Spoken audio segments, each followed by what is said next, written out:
Anti-Semitism on the rise, from college campuses to Congress. We'll break down the latest on anti-Israel bias. Plus, Campaign 2020, the Democratic frontrunners in the race to defeat President Trump. And ISIS is barely holding on in Syria. A look at the lengths the terror group is going to remain in the war-torn country. All this and more tonight on Faith Nation.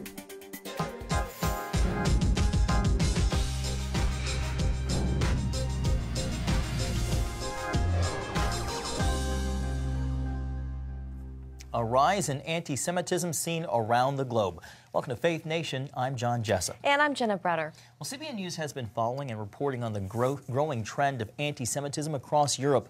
Last night, French protesters spoke out against what's happening in Jewish communities there. This comes just months after a massacre in the United States targeting a Pittsburgh synagogue, and as anti-Israel voices gain strength with lawmakers in Congress.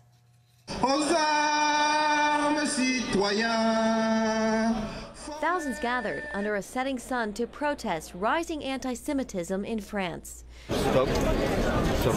Former French President François Hollande spoke as France held nationwide rallies, just hours after the discovery of swastikas painted on some 80 gravestones in a Jewish cemetery. Israeli Prime Minister Benjamin Netanyahu called the desecration of graves shocking, and another Israeli official urged Jews in France to come home. In response, French President Emmanuel Macron laid a wreath and observed a moment of silence at the Holocaust Museum in Paris. This after speaking out against a French proposal to criminalize anti-Zionism. All city units are being sent to an active shooter. The emboldened acts of anti-Semitism in France come just 3 months after this deadly attack on a Jewish community in the U.S.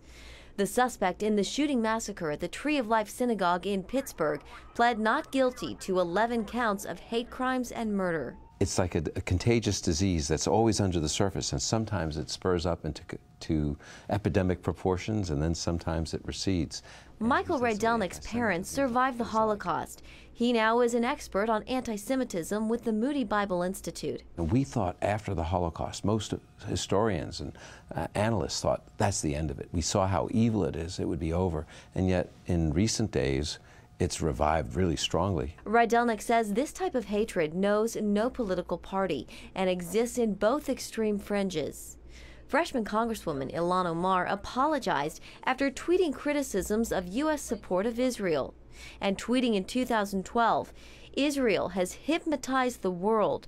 May Allah awaken the people and help them see the evil doings of Israel. The Anti-Defamation League recently issued a report that shows anti-Semitic incidents rose nearly 60% in just 1 year, from 2016 to 2017. Well, I think it's really interesting that the new anti-Semitism used to just be on the right-wing, fascist kind of Nazi kind of ideology, extreme right. I don't want to think all conservatives like that, but the extreme right.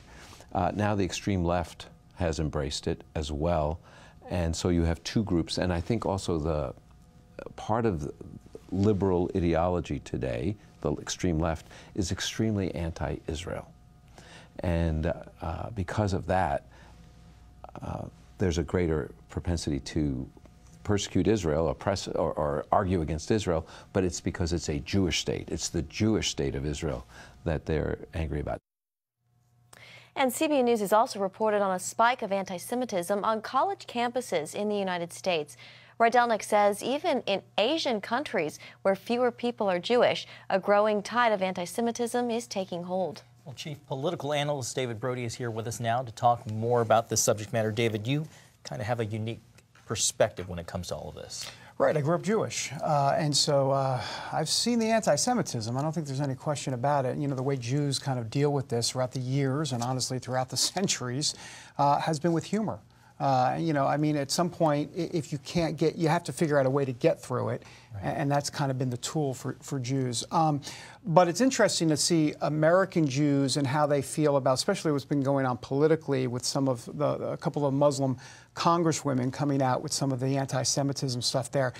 the American Jews, because they're liberal, support the policies of the anti-Semitic comments coming from the Muslim women, though they don't support the actual comments themselves. So that's a little bit of the dichotomy here. Sure. David, do you think there's a breakdown of support for Jewish people among American Jews? Yeah, for sure. There's very interesting, Jenna and John. Look, I want to show a graphic real quick because I spent a lot of time on it. So let's do it. Take a look. American Jews versus Israeli Jews. 69% of Israeli Jews view Trump favorably. 23% of American Jews view Trump favorably. Look at the difference there. Look at also this. 44% of Israeli Jews favor the establishment of a Palestinian state alongside Israel. But American Jews, 59% actually favor that Palestinian state. And finally, 85% of Israeli Jews favor the U.S. embassy move to Jerusalem. Only 44% of American Jews favor. Why that disparity? Yeah, well, there's a lot of reasons. I'm just going to be straight with you. I'm not taking anything away from American Jews and what they believe in terms of their Judaism, but their religion ultimately is liberalism. In other words, they believe very strongly not only against this president, but specifically they are for, 75% voted for the Democrats in the midterm elections. They are for liberalism, and so that trumps a lot of what their biblical, or at least their Mosaic and Torah teaching teaches. And I think that's part of it. David, you just alluded to Representative Tlaib and also Ilhan Omar, freshman Democratic Congresswomen coming in and shaking things up a little bit as far as things go with respect to the traditional support of Israel. How is all this playing out? Well, here's the problem. You have, I don't want to mention Hillary Clinton, but you have Joe Biden and Nancy Pelosi and many of the kind of old school Democrats who are for AIPAC and pro-Israel lobby and all of that. Right. Then you have some of these young guns coming in. And so the Democrats are going to definitely have to figure that out, specifically how both play out. It's going to be very difficult terrain coming forward, for sure. David, just about 30 seconds left, but what do you think is fueling this anti-Semitism we're seeing specifically on college campuses and in schools? Well, I think the culture has definitely dipped down, for sure, but anti-Semitism has been around for a while. Quickly, I know we only have a little bit of time, but take a look at this statistic when it comes to schools in America. Anti-Semitism in schools is really, look at this, guys. You've got more than 1,700 anti-Semitic incidents have occurred in the past 3 years, and the number of anti-Semitic incidents in the K through 12 schools. My daughter was actually at one of these schools that actually had an anti-Semitic incident. And also college campuses they've doubled for the second year in a row, 89%. It's up 89%. So look, this is on the rise, and it is a major, major problem. This is real news, not fake news. David, Brody, thank you for your insights. You bet. Thanks, guys. Well, Bernie Sanders says he wants to finish the revolution he started in 2016. As we reported on Faith Nation yesterday, the Socialist Democrat standard-bearer has officially thrown his hat into the ring for 2020. And while he says his policies are more popular now than ever, some in the Democratic field share his vision. As Heather Sells reports, others are distancing themselves from his policies. In a crowded Democratic field, Bernie Sanders has more cash in the bank than any of his competitors. And thanks to his 2016 run, he enjoys serious name recognition. But some are also asking, has his moment passed? Together, you and I and our 2016 campaign began the political revolution. Now it is time to complete that revolution and implement the vision that we fought for. Bernie Sanders believes that 2020 will be his moment. The self-proclaimed Democratic socialist is enjoying greater influence in the Democratic Party. Many of his once fringe ideas are now Democratic mainstream. At least one candidate is adding her own twist.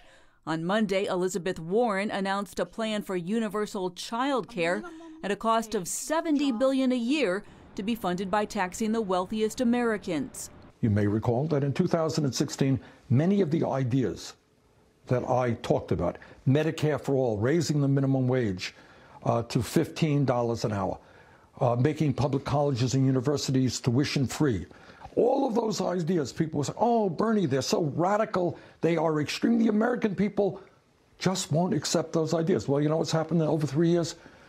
All of those ideas and many more are now part of the political mainstream. But some Democrats are keeping their distance.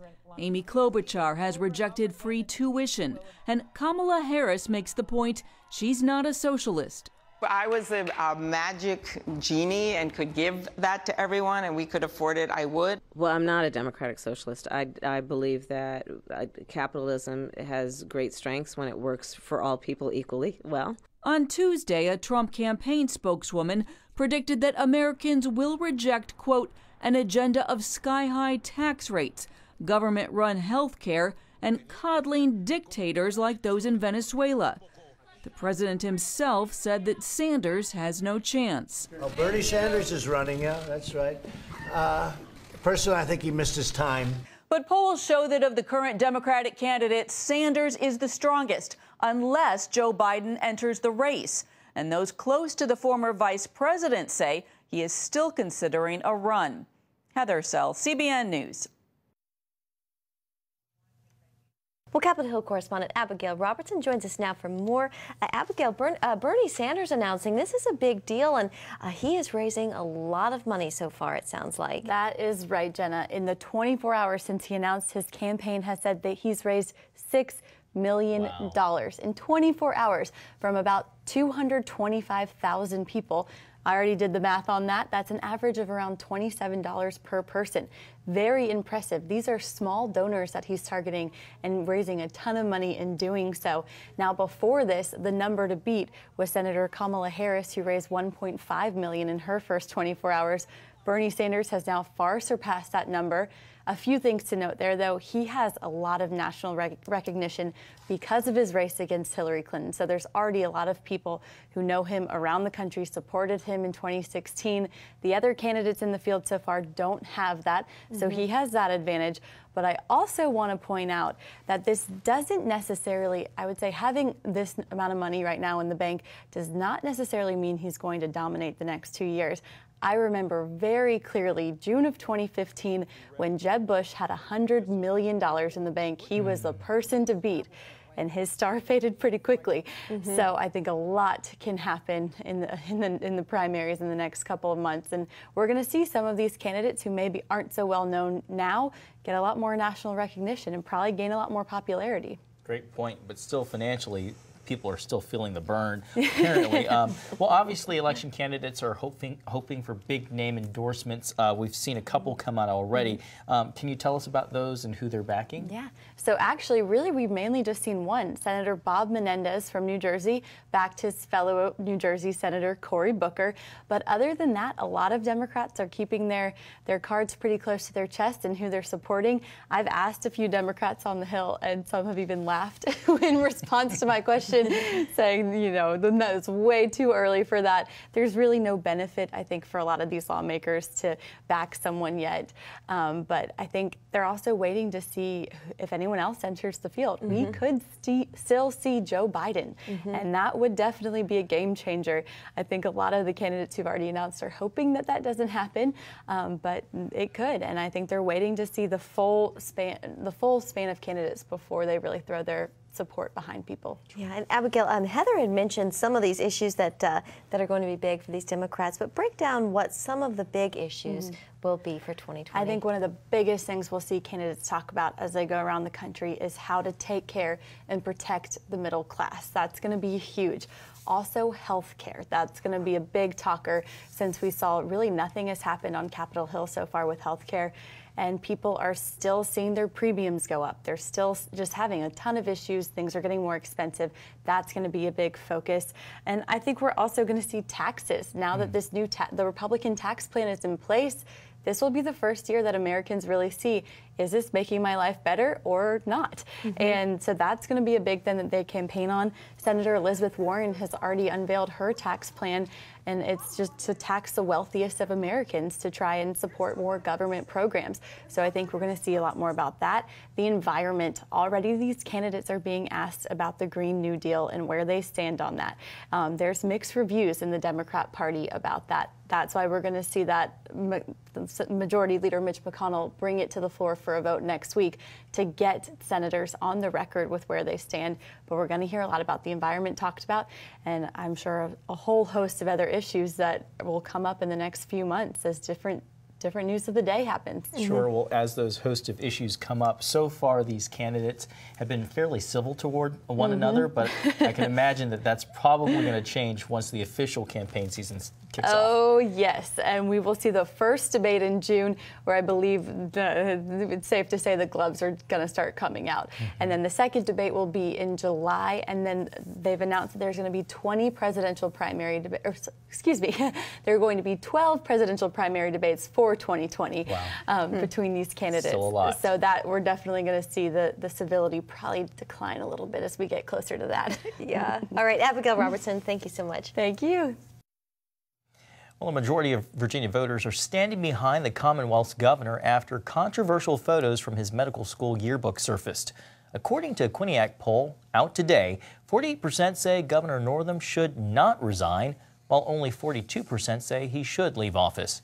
62% of voters say they don't think Northam is racist in light of the blackface photo from his 20s, but at the same time, 69% don't think he's handling the situation well. Well, racial divides do still seem to haunt the United States. Paul Strand talked to a pastor who believes a couple of simple keys can keep each of us, can help free each of us and change the nation. Miles McPherson, pastor of San Diego's 20,000-strong Rock Church, sees a way to dig America out of one of its nastiest problems, racial division.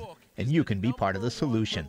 This former football star points out if you're a person of faith, you already believe in a loving God who didn't create racial divides. There's one race, the human race. We're 99.5% genetically identical. We all want to have a family. We all want to enjoy food and sleep. So we have so much more in common than we are different. McPherson suggested at this Washington Conference of Christian Colleges that believers start looking at everyone as their neighbor. The greatest commandment is to love God with your heart, mind, and soul. And the second is like it, love your neighbor as yourself.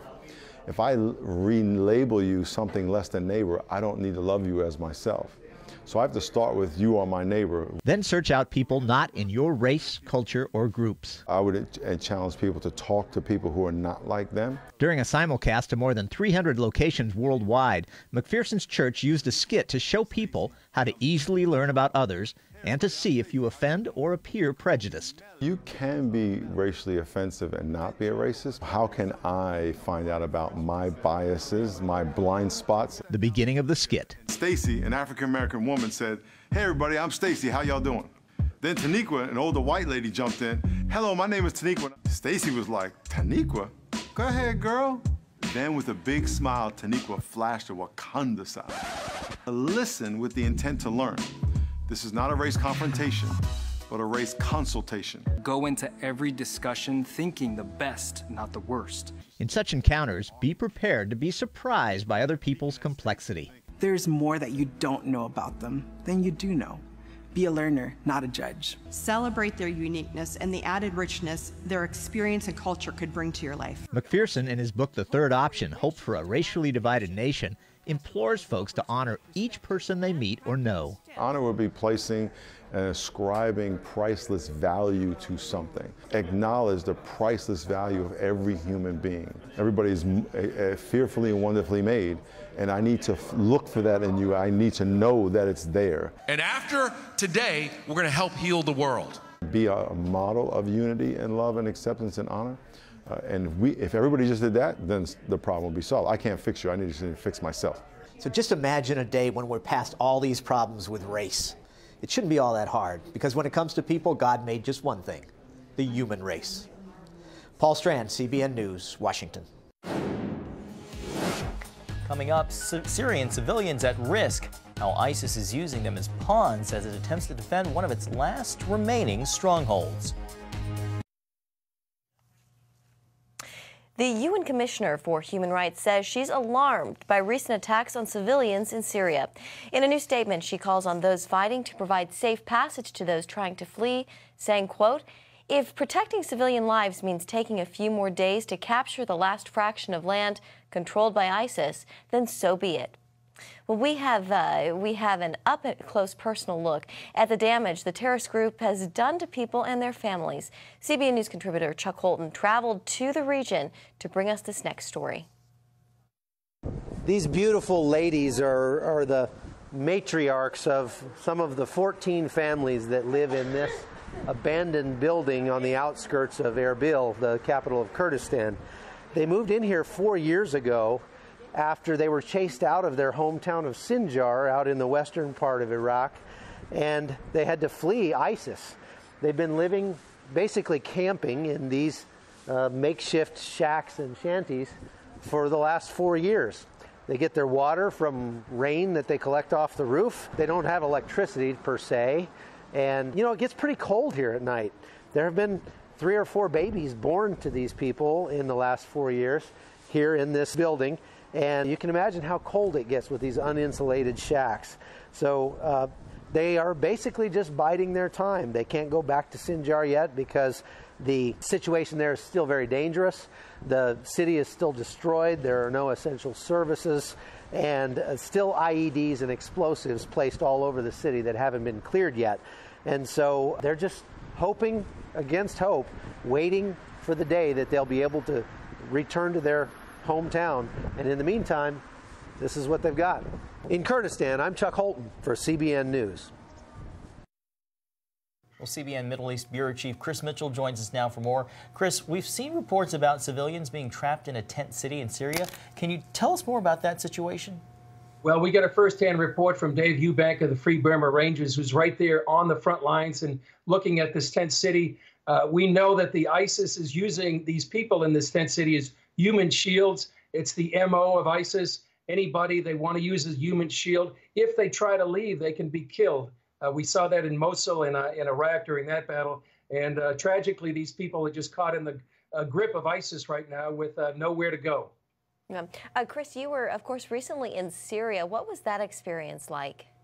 Well, it was fascinating, Jenna and John. I had never seen anything like that. It really put a face on northeast Syria to me, met many of the people there. We learned a lot, too. We learned that there's a new government there in northeast Syria that's like a tree of liberty. It really protects the rights, the religious liberties of people, and represents all the people. We learned about many of the people face to face. A pastor's wife who fled a place called Afrin. We talked to some of the SDF, Syrian Democratic Forces, face to face, and really saw that there's a geopolitical war going on over this region after the U.S. announced they were pulling out. But we actually saw a lot of people face to face to put a face on this geopolitical tug of war right now. Chris, what struck me when you were here with us a couple of weeks ago, you talked about how Christians in Syria are asking the question, does the president know that we're Christians? He's a Christian. Does he know that we're here? I'm wondering, what's the reaction to American troops leaving that you've been hearing while you were in Syria? Well, I heard, John and Jenna, that they were terrified. And the reason they're terrified is because last year in a place called Afrin, back in northwest Syria, the Turkish army, along with jihadists, came in. They confiscated property. They kidnapped people. Some people were killed and murdered. They were displacing the population. The pastor's wife that we sat down with, their cousin's son was killed by one of these forces. So they're terrified that that could be repeated if the United States pulls out. The Syrian Democratic Forces that have been the allies of the United States for several years, they're afraid they're going to be abandoned on the battlefield. So Christians and, in the larger sense, all the people that we talk to in northeast Syria are really very afraid of the impact of what happens if the United States pulls out. And as you were saying, they believe that President Trump is a Christian, a man who reads his Bible and prays, and they're praying that he will sort of have a revelation that the United States needs to stay to preserve this democracy and to protect the Christians and all the peoples of northeast Syria. Yeah, Chris, what might be a solution in this whole situation? Well, there has been talk of sort of a coalition of nations coming in. France has been contacted, maybe the British as well. But I don't think anybody can really replace the United States flag flying there to protect it from Iran, Turkey, the Assad regime, or Russia. I really think it really has to be the United States is going to keep the flag there flying to protect the people of this region. All right, Chris Mitchell in Jerusalem. Thanks so much, Chris. Good to see you. Great to be with you, Jenna and John. Snow, sleet, ice, more on the huge winter storm bearing down on much of the East Coast. That's next.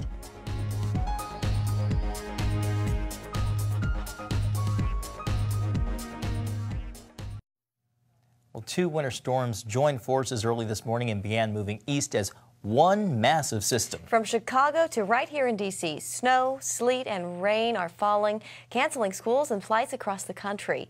More than 150 million people are facing these winter conditions.